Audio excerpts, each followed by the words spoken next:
Hi guys, welcome to my YouTube channel. If you are a subscriber, welcome back, and if you're a new subscriber, welcome to the family. I'm back with another video, back and I'm better. As you guys may or may not notice, the setup is a bit different to my usual setup. So I'm home, guys. Like, finally, after being that side for over a year, I managed to come home. I don't know if most of you guys watched my last vlog. There was like a little rant that I had when I was like, I want to go home. I've been in the UK too long and now I'm finally home. So I'm really happy about that. In today's video, I put up a poll on my Instagram. Please follow me on Instagram if you haven't already, because that's where I'll be doing most of my polls. And I wanted to know what kind of things you guys want to know about me. Like, I just started my channel, put it up, and I'm like, yeah, this is me. But like, I haven't really had a chance to be interactive with you guys, so I put up a poll so that I could film this get to know me tag, so that you guys can get to know a little bit more about me, a bit more about what this channel is gonna be about, what I'm about. And thank you so much to everyone who asked me a question, everyone who had something nice to say. You guys are actually so sweet, oh my gosh. And if I keep looking down, just know that I'm looking at the questions. So that's what that is. One of the questions that I got was, how long have you been natural? I have been natural, I think I did my big chop 2014, April or May, somewhere there. And the funniest part about my story, because I am going to do a separate video about my natural hair journey, I spent like a year transitioning. You know, like when you have relaxed hair and then you just let your natural hair grow out so that when you like cut it, it's not too short. Tell me why I got to that salon like, yeah, please cut where the natural hair meets the relaxed hair, and that man shaved my whole head off. So yeah, so I started from like a really not even like a tiny afro. I started from like scratch. Like, after transitioning for a year, I started from scratch, and now it's been almost 8 years. What's my favorite thing to eat? I think this is a really hard question because, guys, I am such a foodie. Like, everyone who knows me knows that I love food. So I don't think I have like one specific favorite thing to eat. I really used to like pizza. Like, I was obsessed with pizza. But now, like, I think my palate has really expanded. So I have like a variety of things. Like, I could go from really craving sushi one day to really craving morodu the next. Like, or like magui, you know what I mean? And it's not even like just craving, like, oh, like intense. Like, I'll be like, if I don't have this right now, I'm gonna yeah. So I don't know if I have one specific favorite thing to eat. I just love food, bro. I just really love food. What's my favorite thing to cook? I don't know if cooking can be a love language, but I think it would be one of mine. I really do enjoy cooking. But I think my favorite thing to make is pasta. Any pasta dish. Lasagna, Alfredo, just pasta. I love it so much. What keeps you going even when things get tough? Yeah, guys, some of these questions. I think for me personally, I don't even know how to answer that. I feel like I'm in an interview. I think what keeps me going even when things get tough is just knowing that better days are coming. Like, I've been down bad before and I saw like the brighter side of that. So I guess when I'm in a situation where I'm really going through it and things are really tough, knowing that I was once able to be in a better place after being really sad for such a long time is what keeps me going, if that makes sense. What are you studying at which university? I am studying economics and finance at the Manchester Metropolitan University. So that is what your educated babe is doing. What's your favorite thing about what you study, or what made you choose your course?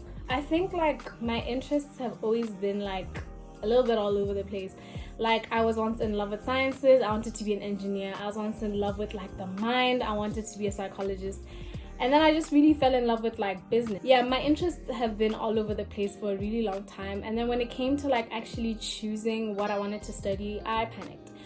But I made the right choice because I really do love and enjoy my course. I had never studied economics, but I was like, because I like a challenge, I was like, let me go ahead and do it. And I've always wanted to do finance because it's something that I have found very interesting.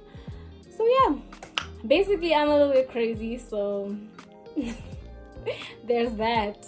Like, who does that? Who doesn't study a subject their whole life and then does it at uni? I mean, how did you get to study abroad? So, in Form 5, after my IGCSEs, I did really well, and then I became a part of this program called the Top Achievers Scholarship. So basically what the program does is that you go through your A-levels at any local institution of your choice, and then you go to university at any institution of your choice, and the government of Botswana does sponsor you to do that. When I started at the time, I think you could do any course that you wanted to, but I think these days it's a bit more rigid in like what you can and cannot study. I think now they have like a list of courses that they want you to do when you are a part of the scholarship now. I could be wrong, but yeah, back when I joined it, you could just do anything and everything, as long as if like you were, good at it. Where did you go for high school? I went to hey, yo, I went to this other school, guys. For high school, I went to I don't know why I keep laughing, but for high school, I went to Lahai Academy School. I was there from Form 1 until Form 5, and then I did my A-levels at Marapula, which is a high school as well. So yeah, that's my education. Somebody said study tips, bro. Like, guys, I don't know what to tell you. Like, education is tough. Like, that thing is tough. Like, I remember like in Form 5 when I really wanted to qualify for the scholarship, and I just had to like sacrifice that whole year. Like, no one saw me. During my lunch breaks, I'd be in the library. Like, I think if you really like want something hard enough, you have to work for it. Like, I say that now because right now, like, I don't like doing anything, but if you really want something tough enough, like hard enough, you have to work for it. You just have to like go above and beyond. You have to go out of your way, because it's like you might not be the smartest person in the room, but if you're one of the most hardworking people in the room, the opportunities will come your way. Like, you will get the grades, you will achieve your goals. It's not even about being smart, it's about how hardworking you are. That's what I think anyway. How is life as an international student? Doesn't overseas depression hit? I just feel like this needs a video of its own, because guys, there's actually pros and cons to being abroad. Don't get it twisted. It's nice. Like, it's fun being abroad. It's nice being in a new environment, especially if you're like someone who likes meeting new people. I really like meeting new people, getting to immerse myself in different cultures, getting to know different kinds of people and their backgrounds. Like, that's me. Like, I just want you to tell me everything about yourself, because I will eat it up. But I think a huge thing that really affects you when you're abroad is, one, being away from friends and family can really get to you, because you never realize how much you are like sheltered and protected from when you are in like an environment where everyone around you cares about you and all that stuff. You know what I mean? And I think another thing would be like any culture shock that you would get to you. Like, the UK specifically is so different from Botswana. Like, it's so different in so many ways. The weather is really different, the people are really different.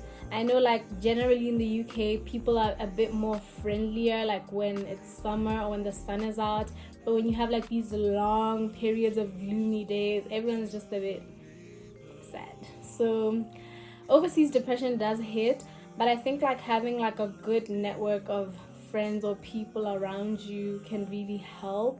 Have you experienced any sort of discrimination or been asked any dumb questions about Africa? Guys, there was a night out where my friends and I were called by a group of white girls with the hard ER. You know, the hard ER, like when it's coming from the soul. And I think that was the first time in the UK like I had experienced anything like that, and it was like towards, when was it, like December 2019, and we were all just so shocked. We were like, huh? And then like after that we were mad. We were like, what? Like, what? So like it became a whole scene. We called like the manager. The girls got kicked out of the club. And at that point we were like, you know what? We're going home. Like the manager gave us like a refund. We went home. Like it was just a scene. And then I think that's when it first hit me, like, bro, you're not in Africa anymore. Like you're in different ends now. So yeah. And then any dumb questions that I've received, I don't believe in dumb questions, but I think some of the questions that I get are very ignorant, if that makes sense. Like, what's the question I've gotten?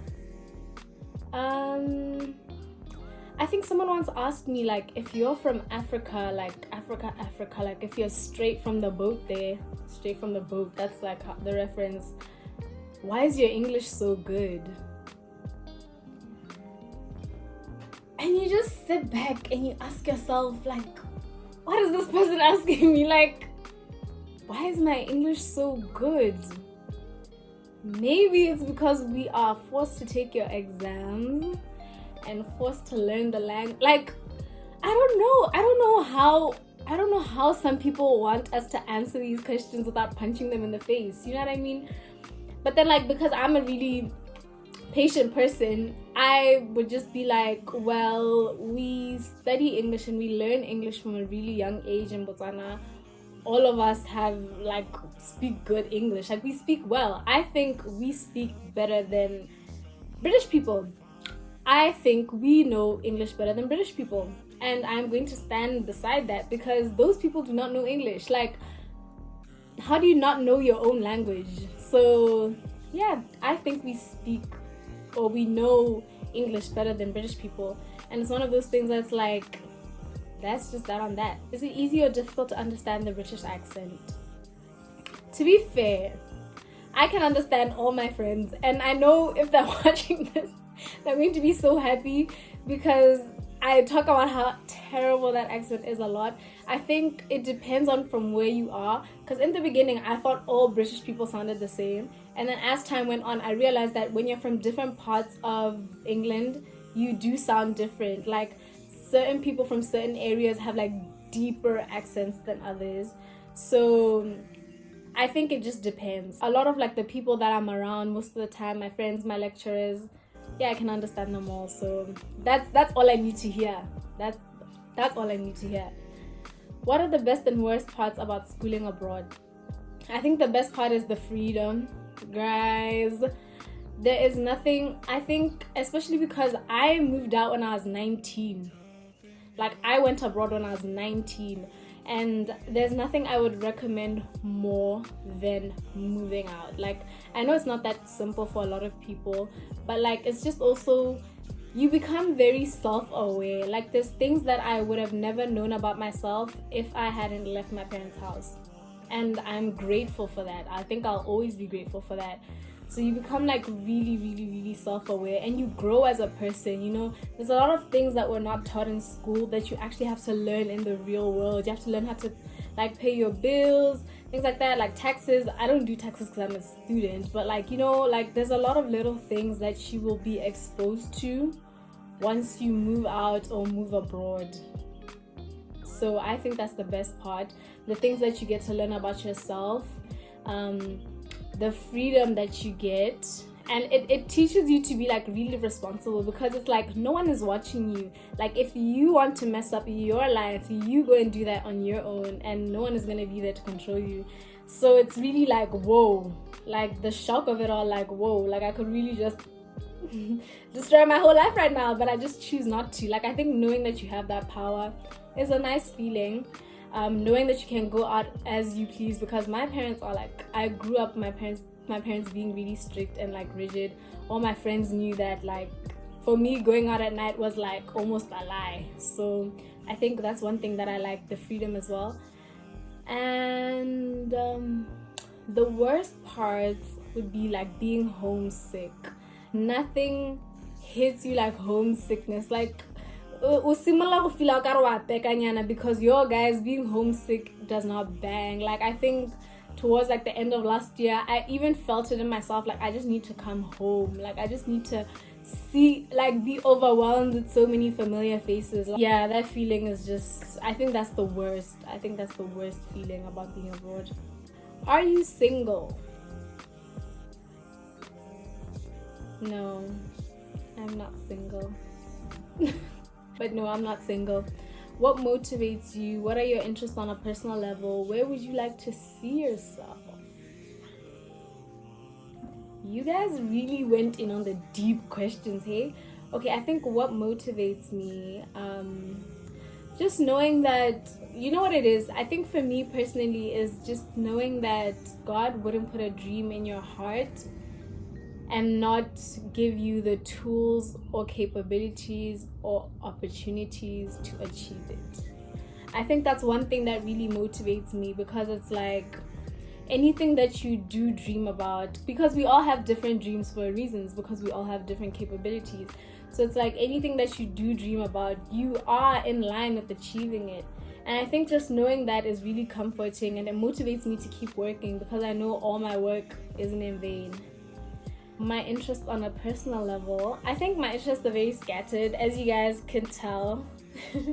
Like, I just woke up one day and started this YouTube channel. Like, a lot of people who know me as a very like introverted, shy person, and I just woke up one day and I was like, I'm gonna start a YouTube channel, which is like so a little bit out of character for me. So I think because I am so like spontaneous and random like that, my interests can be a bit scattered, but they're all aligned. What's one thing you'd say to your younger self, and what do you think 30-year-old Alang would have to say to you right now? Okay, I'll start with younger self. So me as 21-year-old Alang, what I would say to my younger self is keep going. Your dreams are valid. They're more realistic than you think. And the only person who can tell you no to doing or achieving anything is yourself. Anyone else, block them out. And what 30-year-old Alang would say to me right now, guys, I'm actually gonna watch this in 9 years and I'm gonna be like, what? Okay, I think what 30-year-old Alang would say to Alang right now, 21-year-old Alang, would be, girl, chase those dreams. Like, I don't think you guys understand how valid your dreams are. Like, I think this is me talking to myself as well. Like, Alang, your dreams are valid, your goals and ambitions are valid. Make sure that everything that you do, you align with like God's dreams for you as well.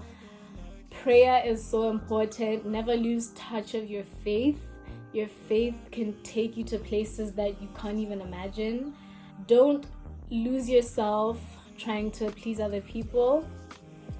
Never lose sight of the amazing person that you are. Never give up on yourself, and stay hydrated. Like